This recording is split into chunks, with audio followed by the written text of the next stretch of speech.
Hey everybody, it's Jeff back with another weekly installment of the most interesting coin auctions. And these aren't the ones that necessarily sold for the most, but have the most intriguing backstory. So let's jump right into it. I always like to start with the market pulse, and this week we're going to highlight this incredible 1,071 ounce silver bar from the shipwreck uh, SS Garisapa. I probably pronounced that wrong. But why this is interesting is actually we've had three of these sales over the course of the last, I guess, 3 months now. This one in particular sold for $35,000. But let's break this down a little bit. Back in February 21st, one of these bars, pretty much identical, 1,070.8 ounces, you could see sold for $36,028, which broke down to about $33.64 an ounce. But at the time, silver spot was $27.50. So this was essentially a 22% premium to silver. A few weeks later, March 7th, another one sold. You could see silver drop $2.25 in the meantime. And this one fell about accordingly. And you could see it end up selling for about $31.51 an ounce. Well, we just had another sale on Sunday here. Silver's actually down a little bit to the lowest level, $25.07, but this actually ended up selling for the equivalent of $32.88. So we're seeing an increase in the premium. So honestly, a quick thought on the market pulse overall. I mean, it's still incredibly hot right now. It blows my mind. Honestly, I thought maybe, just maybe, we'd see a smidge of softness in the rare coin market as sports cards are honestly falling apart here. I mean, they're down anywhere from 10% to 70% based on which card you look at. And I thought maybe collectibles would be struggling, but rare coins have done extremely well. And I'll showcase that throughout this video here. In this one, man, I love a good toned Morgan. And this one is unique in that the nature of the toning, I didn't even know how to describe it. It's not quite bullseye. It's not rim toning. It's really a really cool coin, but it's very common in mint state 64 plus 85 Philly. I mean, those are common dates, common grades. As you can see, the PCGS population in a 64 plus is 627 with 12,000 finer and a price guide value of just $115. But yet this one sold for 2,300, which is a 20x multiple. And I put out a video on how to price monster tone coins. I mean, it's one of my, I guess, specialties, if you want to say it that way.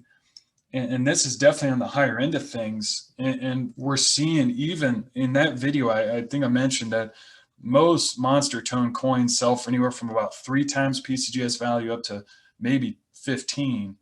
And the fact this sold for 20 is an extremely strong result. But what makes it even more interesting is this exact coin sold October of 2020 at Heritage Auctions. And, or no, this one, I'm sorry, sold for, at Legend for just 1,351, which at that time was probably a 12x multiple of PCGS value. And obviously they flipped it to great collections and the increase of 71%. They made surprisingly good money on this coin for such a short holding period. Looking at the next auction, another Tone Morgan, a slightly higher grade, but a very common date as well, an 80S and a 66 plus. Those were the years where the San Francisco Mint made some high quality coins. I think 81S is the most popular in terms of the high quality strike. And you can see there's plenty in the grade and plenty higher than this, the $385 price guide value. I included the reverse. I want to make a mention, if you happen to find yourselves with one of these stunning tone coins, please God, make sure there's a true view on this. That always adds value. It's, even if you have to resubmit it, say pay the $12 plus a $5 true view fee, it is the best $17 you will ever spend. Not only do you get to enjoy the image while you own the coin, but when you sell it, it always sells better. You just get such a magnificent shot of it. They did not have that on this coin. Now, granted, this still sold extremely well, $4,100, but you can see that's an 11x PCGS multiple. So there is no prior comps to this. It clearly sold way, way above any PCGS price guide. I wanted to pull off a few coins that had no toning, and proofs in particular. And this and the next slide are 2 proofs. as you can see here, Franklin, proof 68 with the CAC. It is technically a top pop, 10 in the grade, none higher, and extremely high price guide, $7,250. Now, granted, there are some cameo and deep cameos that exist, so you could probably argue those are higher in terms of the grade. And this, you could see, close, probably has a cameo on the obverse and just not on the reverse. CAC approved it. And this one sold for $6,783.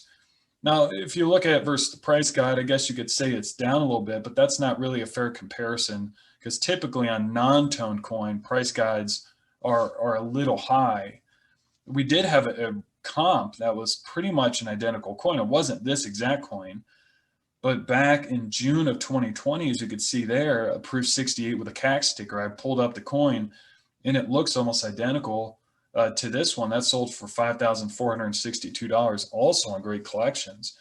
So this is up 24%. And that in my opinion shows the depth of the strength of this rare coin market, that coins essentially without any truly unique characters of, say, crazy nice toning are also increasing in value. And here's the other toner here. I mean, this is stunning. Washington quarter, proof 69, deep cameo. As you can see, also technically a top pop, of course, 69. I don't think they'll ever grade a 70 for a coin that old, but 49 are in the grade. So I mean, it's, even though it's technically top pop, it is mildly common, or at least available. And this coin sold for $1,708, which blows the PCGS price guide out of the water. And there's two recent comps in a proof 69 deep cameo. As you can see, the middle section there was sold on Heritage auctions just 2 or 3 months ago, January 6th of 2021, for just $900. I looked at the coin, and it looked flawless as well. I mean, it looked pretty much identical. It didn't have a true view. I don't know if that was it. But then there was a great collection sale back in June of 2019. So it was a while ago, but that sold for $1,097. And as you can see, this is up roughly 56 to 90% based on those two comparables, and well above PCGS price guide. And Roosevelt dimes. I've always been a fan of Roosevelt dimes. If you followed any of my past coin conversation videos, you might have seen some really nicely toned Roosevelt dimes that I've owned, or still own, and will forever own. And these two in particular, ones I really wanted and got my butt kicked. And I continue to bid aggressively. Honestly, nicely toned Roosevelt dimes are gaining incredible interest. They're really gaining popularity. There was, again, roughly 30 to 40 followers on these particular ones. The value shot up in the final seconds of the auction, which is what I recommended on my optimal bidding strategy for great collections. I'd highly recommend people do that. But the one on the right was extremely nicely toned. It sold for $984. As you can see, a mint state 67, it's hard to tell if it's a full band. It's one of the original holders from NGC. But even a mint state 67 plus full band does not sell for that high price. You'd have to get up to the 68 full band to get to those kind of levels.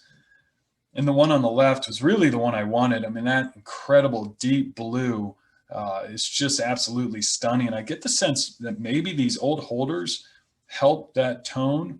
I don't know. It's intriguing. If you know how a coin tones that kind of blue, please leave it in the comments below. I'd be really interested to hear. But that coin is also just absolutely stunning.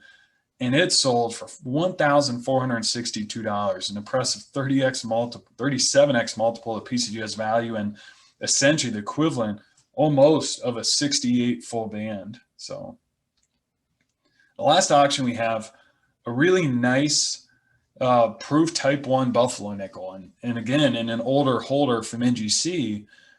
And this one sold for $4,736. And as you could tell, I mean, it's really nice, but probably fair for the grade. I know how Great Collections works. They sell everything, or they send everything to CAC. And they must have sent this to CAC, and it did not CAC. So it's probably not an upgrade potential. But this particular coin I find interesting because actually I was following this exact coin on Heritage Auctions back in January 24th, and it sold there for $3,840, which was high relative to comparables, but they must have flipped it immediately to great collections. I mean, they couldn't have held this coin for maybe more than 2 or 3 weeks before sending it to great collections, and they actually made money on it. So kudos to whoever did that. That was an impressive flip, and obviously the market remains hot. So that's all I have. I appreciate you watching. Take care.